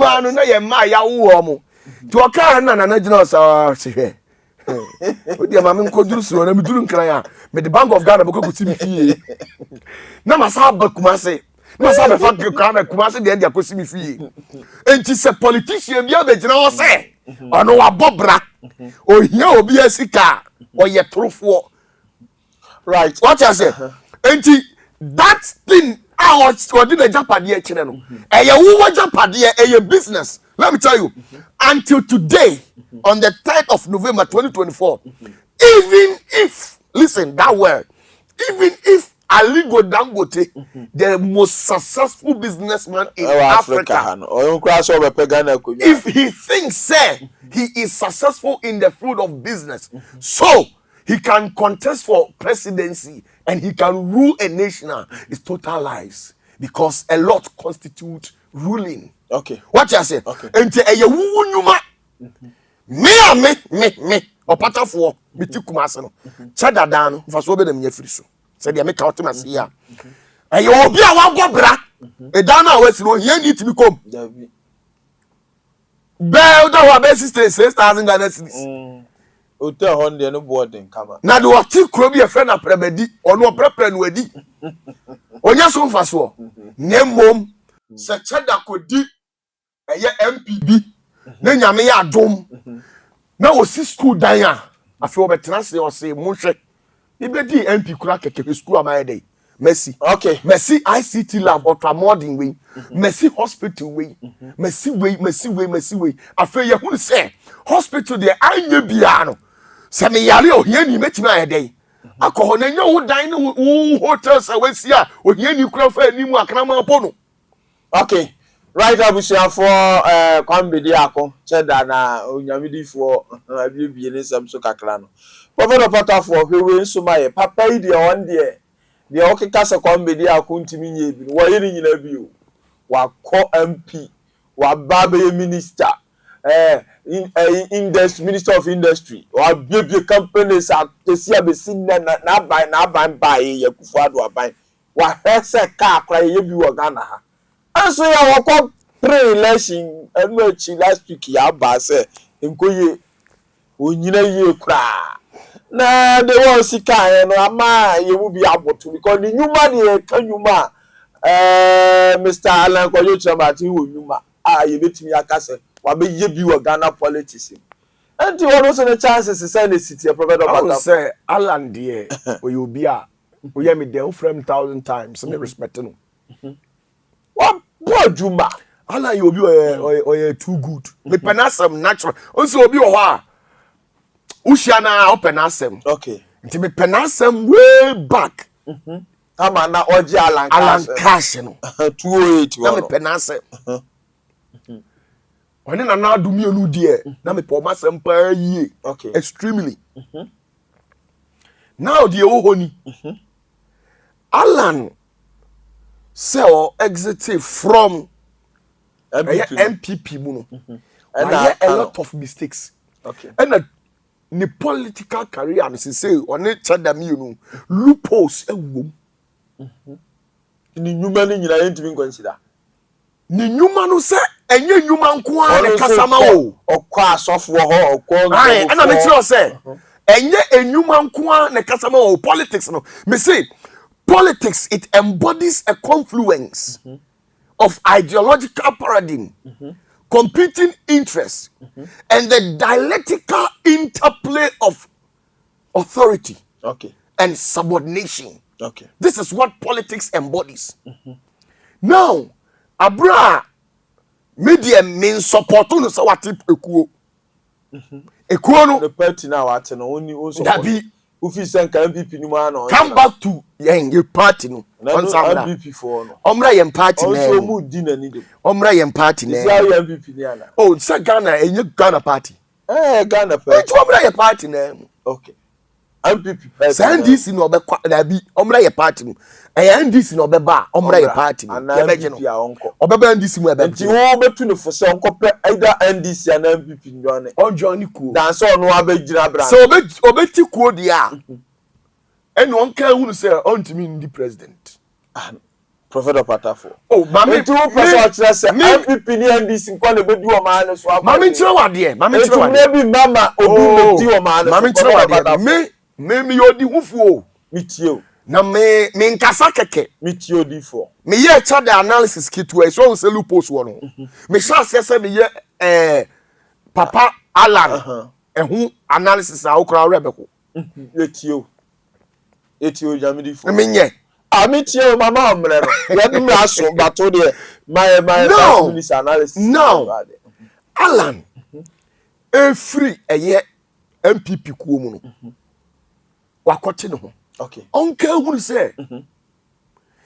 say wakote no ho ate ne party a afa no wako start from class 1 okay e mane nya na adwene say achievement no nya na MPP mu no say na ye na motre e mane nya ne say edom na edi na chi wo free MPP mu call ye no omo ye omo dia permanently so omo di na chi e free say I'm telling you bema bia wako ware oba wawo okay tienie Ethiopia bema bia wako tibenya kokodu akọ ware oba wawo dada ansa na onu kwakọ ware no onka huru se odi ne nan sei akosi jaso bema bia akọ ware bia pentuom 1 bi pentuom 1 pentuom 2 pentuom 3 odi na akosi jaso odi na akosi jaso mechire wo mu adentia until say bema na oni ne ewo sa eba no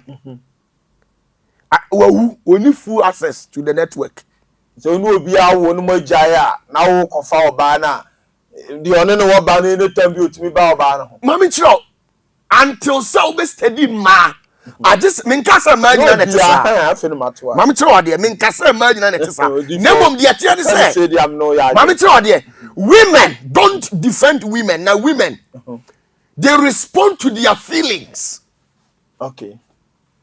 Sana mate they are emotional type. Okay. Enti say obi ni obi awo. Now ukofa na. Ka wu se sa akwala no. And this akwala ni nti be man still wo access to sa oba no. What you say? Now as to say who be man na wote wo no.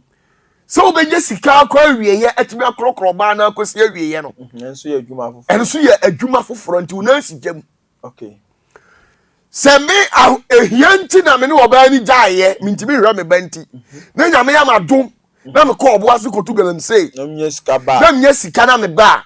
Oba no metimi ababa. Oba no metimi age match underground. Obi a ohwe bi enyansafo obete bi me kana say. Say you real. Sanity enti alanka huru say. Edom na egu o edi na timu. Eye bema bi yire. Ebe drumle bi wantimi ahwe omo mbeko. Oh! Alhamdulillah. Bisika ma omeja no ha. Say Alan sika ma omeja no ha. San crofo no e obi yire o. Ma bibifo ma yire no omo. Say be ma no ye friend wo so no no. Ne yire ene omo. Ana Alan asesa de ko no. They akoma afafra nto no. Enti yenim Alan say wo ye be ma ne ba. Na wo say match ya wo se bo so ugbo bidia. Eni na hunsam ye den. Enti in the history of Ghana obi en wo ti party a otimi be ye panyini apart from JJ Papa J. The entire JJ be ye president ono na the founding father of NDC bi bo a. Eno kura no so na what president no so ansa na obeye na yi no. The entire ono timi be nyae. Otimi be nyae no. It's because of say na yem practicing democracy. Ye nya sha ase ne de. What you say? And this and your system of governance. I hear ya. As we are practicing what you call democracy. And democracy is it constitutes a lot. I was who could start to say, share party here. Party here. And yeah, so say who taking the financial aspect of it, now putting aside there. Party here. Party here and yeah easy. This is what starting from scratch. And so pesika. Ebe ye campaign. Okay. What you say? Esa share we ni kakra. No asa kwatiti party office e the whole Ghana. Meboa. That's always all freedom. I was say unya wo MPs. Meboa. Wo DCs. Wo nkrofo ne sa ne o mani nyina no. Doma na de ye. Na sise this all starting. Na Alan timi wie sa campaign we nyina wie no. Na 20 years aba on fanka ni fie o. Na Ghana see etimi to skirt and blouse. Unia etimi mamo MPs we Alan die hu se wo wadie. Mama nka asemi tro. Di o ma ne so ma. Me say Ghana's politics it embodies a confluence of what ideological paradigm, competing interest, and the nation and the dialectical interplay of authority and subordination. Odifo matiwasi o but ebisi be kwa he ya. Joe Wise. Or standing for MPP no mu yi ne to o te for no nko agina brane. Ebe rene. Presidency. That be parliamentary. Why are you comparing parliamentary to presidency? Entimi si da. Asemo ya who can who say Kofi. Who was done 20. Misu me baako. Misu me no dom ne beko. Enyeyi. Ebe possible. Eti Alan is going to start from scratch. And does he really know what is involved? The money, the financial aspect of it. He shouldn't even make a mistake and listen to the opinions of these ultra-crepidarians. Because they don't know anything about what you call, they don't really know anything about what you call what? Politics. They are practicing and they are into it, but they don't really know what constitutes what we call politics. Ebi obe save vote nso e. Utie. Alla na ho odin yesi odi be save vote. Why vote? Every keep it where you be let me tell you. I'm telling you. Am I young say With him, right, Mammy Sawadi. Share Ghana, Ghana. Sabi. Or your bar was so. Now, Ghana, your baby. Say, Sabi, we need to come, Pamela, we need Diagra. And now, so was through no other than what you see getting. So, Obama, I can say, Kurana. Who did she know? I say, hey, you are killing me. Yeah, Mammy Chow, and never goes a prophet way or bampa. William, Ghana for Miss what is all about was through. Also about was through.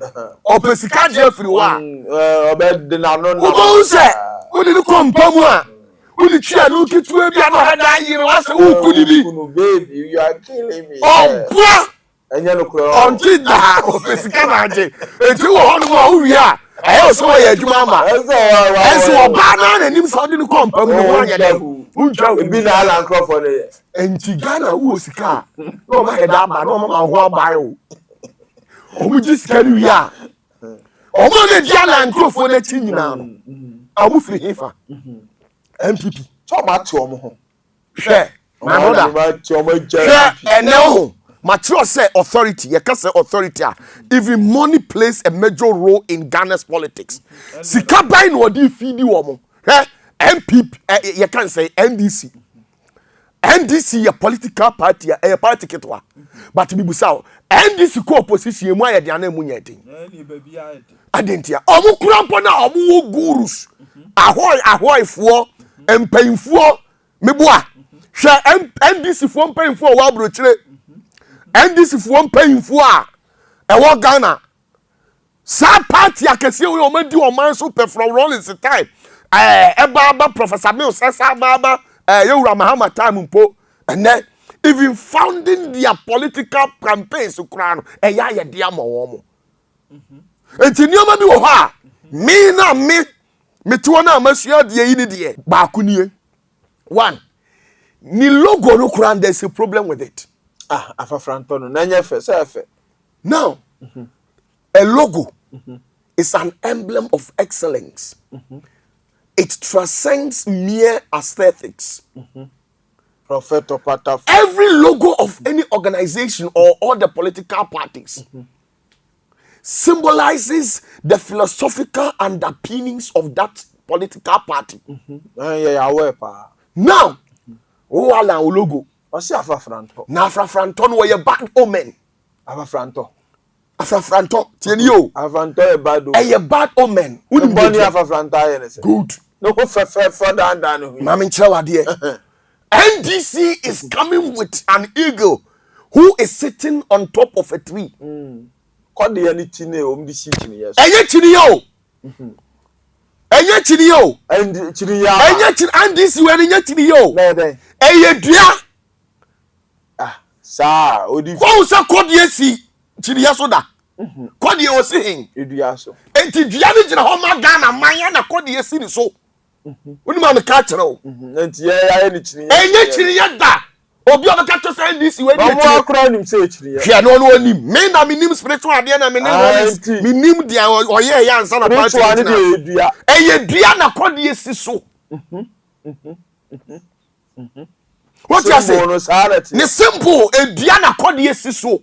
No ma any say chiniye no. Dia be chiniye. Oh say chiniye kodie si chiniye so da. Ayi fa na kodie si. Osidua so.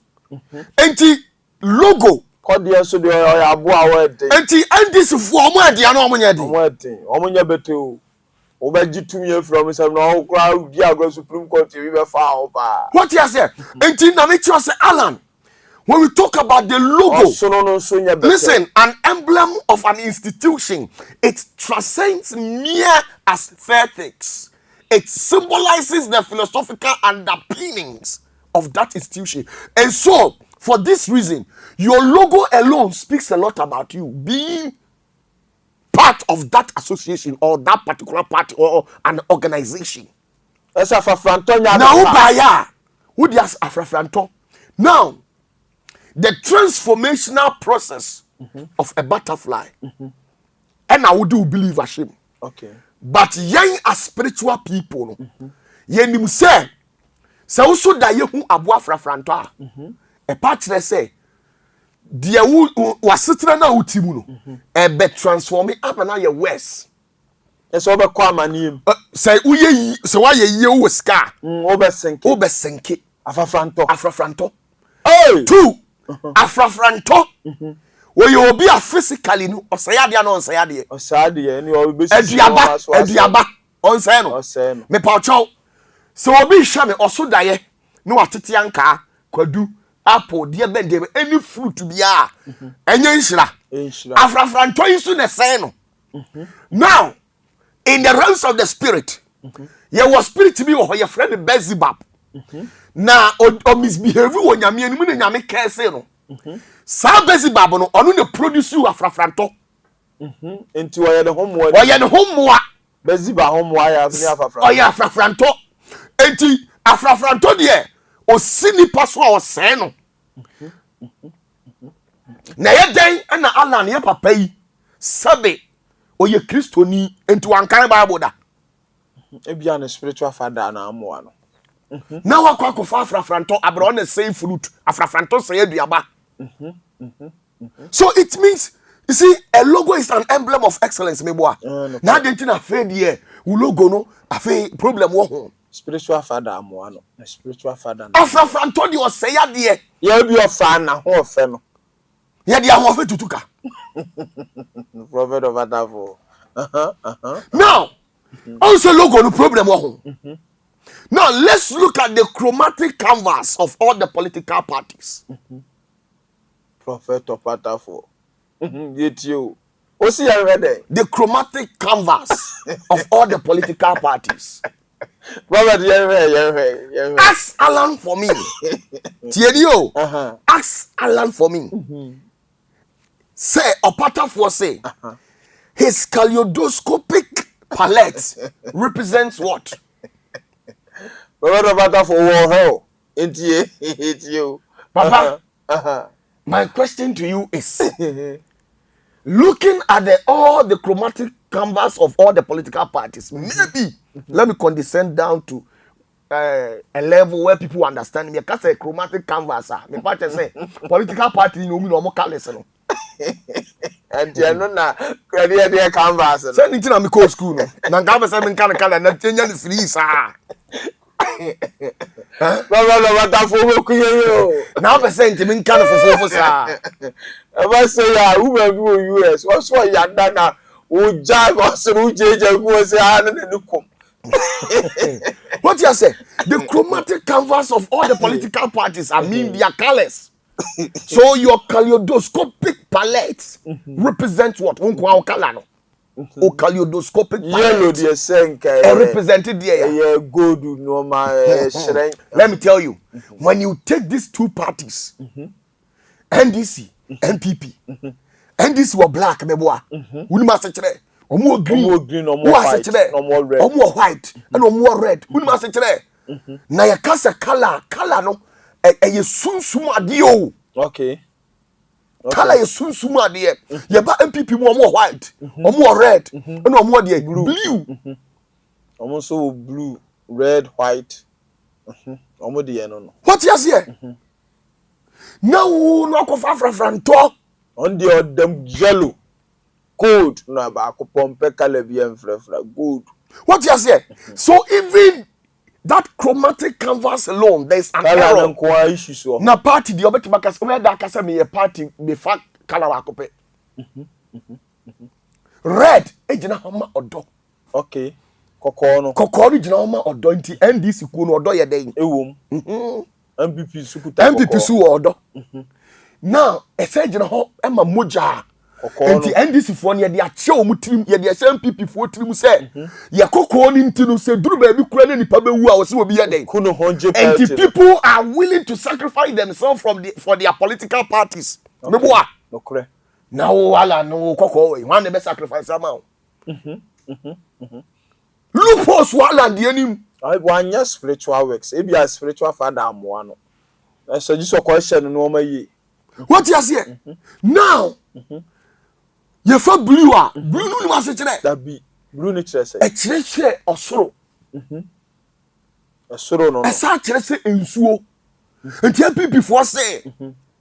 Se osoro wo hoyi. On be di hini da. Ensuo ta hoyi. Ensuo so se na asase me bo a. Enti wo ti asase ni mu a wo ye den.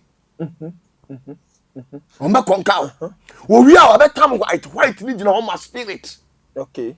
Omu kire se ekuo no omu di tumi na agina no. Sunsum di omachi. Ana ndisi fo no susu ese. Green ni gina homa timamufuo no omu join NDC no. Green ye nipa deep part na chi no omu na ye green no omu na ya hahamono no. Okay. Enu ntina me tio se ade na esiwo na ye dua. Okay. Edua hahamono green. Hahamono no omu dua na ba no. Ana ya kode abo kode na ni aden. Entakrabua bie no betima gina abo kode ni. Meboa. Na black na wo mu na. Black ni gina homa asase. Oh, okay. Okay. Omu sa wo white ana omu ni. Omu tio se eye tumi. Aboa be na wa asase so ososene wo so no. Dabi aboa bia ni enya na afa ne so no. Aboa be na wo wiem ososene ne ho den na otimi kwa akiri chan eagle. Dabi. Enti na me tio se a logo is an emblem of excellence, but in the realms of the spirit it transcends mere aesthetics. It symbolizes the philosophical what underpinnings of that said particular organization. It will fa ekuo na ne colors no eni ni logo no ma hu say ekuo no ma gini ni say na tie.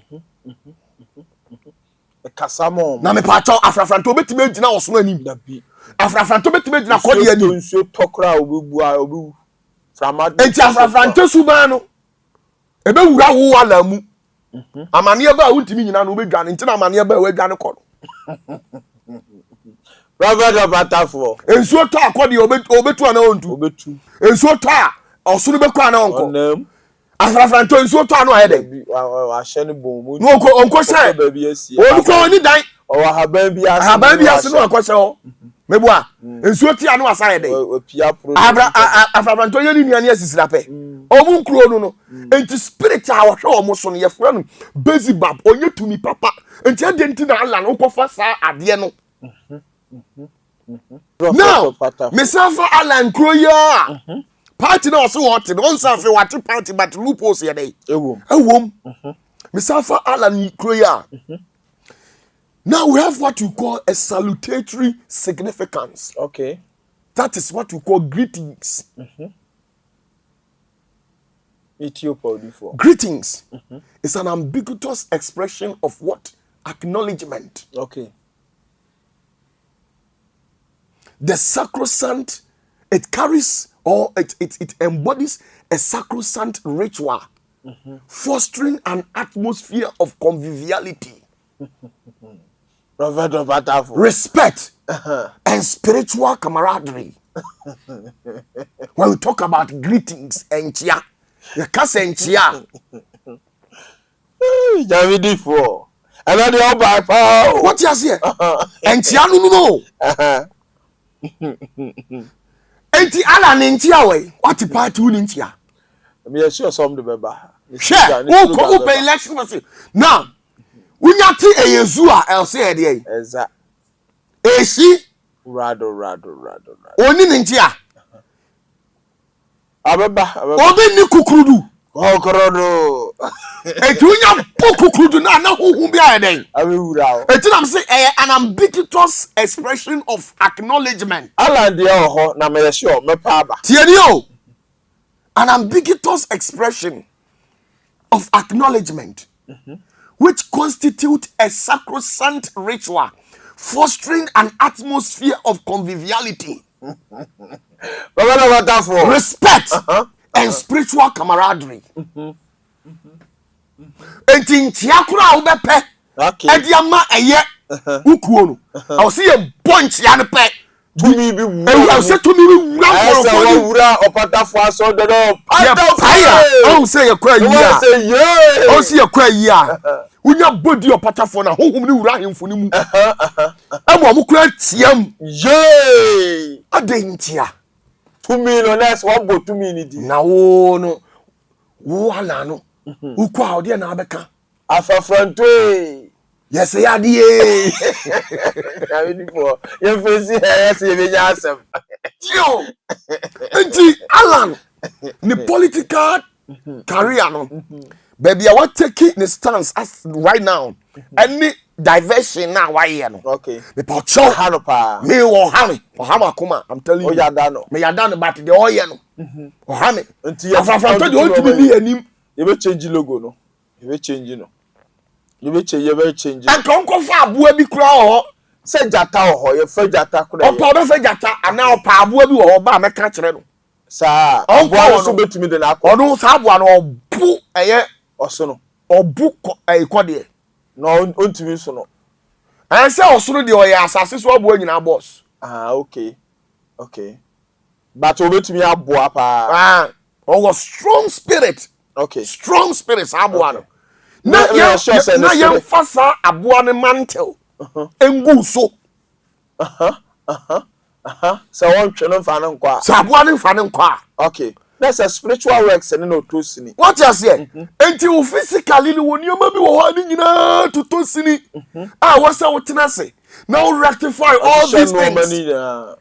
Because we be jina wa. MPP for shesi ya no apai. Kukrudu no mswaje so adomanye so. Issue rado. Aya she. Rado. Osoro na pusa. Na bibia wura obo. Shay. NDC for so be jina wa. No ma tiam de ya. Yezu no mswaje so. Eyeza. Uya de dai. Ba kubia president Mahama no ya wa hwe. No anu dia bin kai. Anu dia ona de ba e. Se du get ya wa hwe. Na no na chese wa marry ni ewie. Oh, one ka kire o. This year one time. So onim dia wona ni. Right now we say for nya. So what dem watching? And they have to name can for Opatafuor ewie. Enti sampen fu we nyina. Oh say enti me ka kire Alan say me panicho party tie enough form okay emu sikasem okay emu spiritual works all right emu colors kura wo peke no enye easy na wan hweyia said me ka kire wo no say your lecturers your professors your nurses your teachers who are they constitute a large number of ultra crepidarians okay omu yo se omu nim bibi but omu ye den omu nim hwe no omu mislead you ya no akobon kwase aka no aboka okay what you say na mom se wa mini pa say so otepati na ejina bra na say jina it constitute a lot and the kakra wo minti en on party bi enye dey en kan mom no omko o so ejina bra na o jina bra na e kan dos na obeche okay because we need okay I was say it take you about 10 years sana na ensemwa MPP fuo ni NDC fuo de awura yetinimu no wa pepani nyina to agu na say wo say we dey just 2 months 3 months pe abepepe be yi edin obi akufu abedi 8 years ama nana so abedi 8 years enye bi enye 16 years and some of my bruce wagu etim na odi wan yi akra na o de kan asem ni tu yetirimu a ni yi easy hwe you can say Rollins etna akonya we so say 19 ana ni ma Professor Miss bedi ye ana Mahama bedi ye and some NDC for de agu o matini for atirimu no one day adwuma my brother enti party tie na form na wan hwe sa nyoma we nyina na wan factor we nyina out a usole ya so what party what the problem ne be ba no all right Abusuafuor yemre na yeme Prophet Opatafuor na motene nka no edu Sunday nyumre 8 o'clock say the ajomro wa be bia nyamidi for the efiri o o de ya bidri Prophet Opatafuor yense umre bebri de o ka twa to enti me ba cho me chia obi bia 29 December 29 December bless ya so dem ha atiesi me si me ye ritual baby obetima ye dia baby untimi maso anu amobi aso bia ma adom ni nyina eba dom ne papa mo amuwa brochire so a me de ade be mane mo na nche me de ka mbebo Ebeba. Okay. Na nyame adoma bomode na subscribe to the channel. Okay. Na eni nkomo. All right. Minta obi a man kwese me politician o. Na kwese me politician. Ya no matwe na hyem so nkyerɛkyerɛ na adwene. Die wo mu problem say wo in within no. Enyina opobi aye Alan bedi a oyemedia. Cheda bedi ade a oyemedia. Professor Papa Mahama, President, ex-president. Obedi akonya ayemedia. Saa na Muhammadu Bawumia obedi akonya. All we are part of Ghana. The name say they be our said the agenda of Ghana must be what perceived, and that is all. Okay. All right, Prophet Opatafuor Asasiano Nansia. Namidi for and then they didn't politics, you know. Let's took here the new room and then share the new room. Abushia, Mr. I will be on your personal issues. Be our prophet radio or your NDC or your MPP or your Alan Chromatic or your Chada Nipa Aviantisa, Yan Piana Beshim or no Cronia politics. Midimu see her now to Sunday. A shamu boss 8 o'clock Sunday, you may be a Ubehuye studio. Ha, Madam, subscribe to Opatafuor TV. I mean, Kobe be our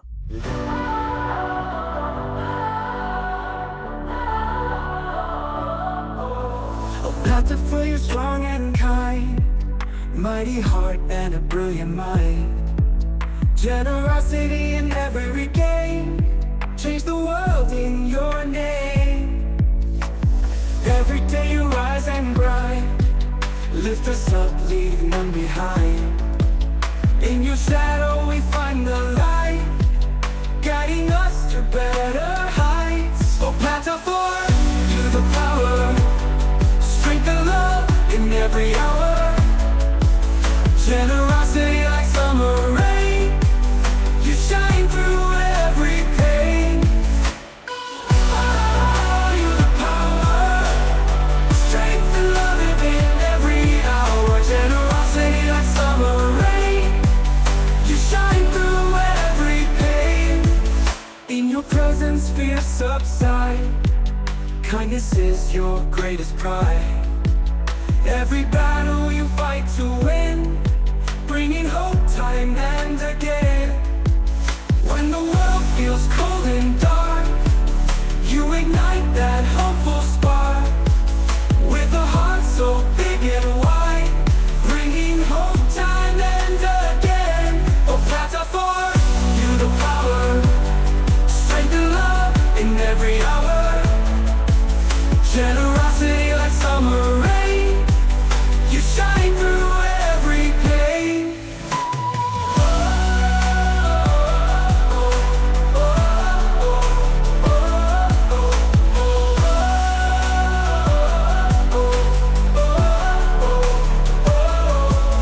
When the world feels cold and dark, you ignite that hopeful spark.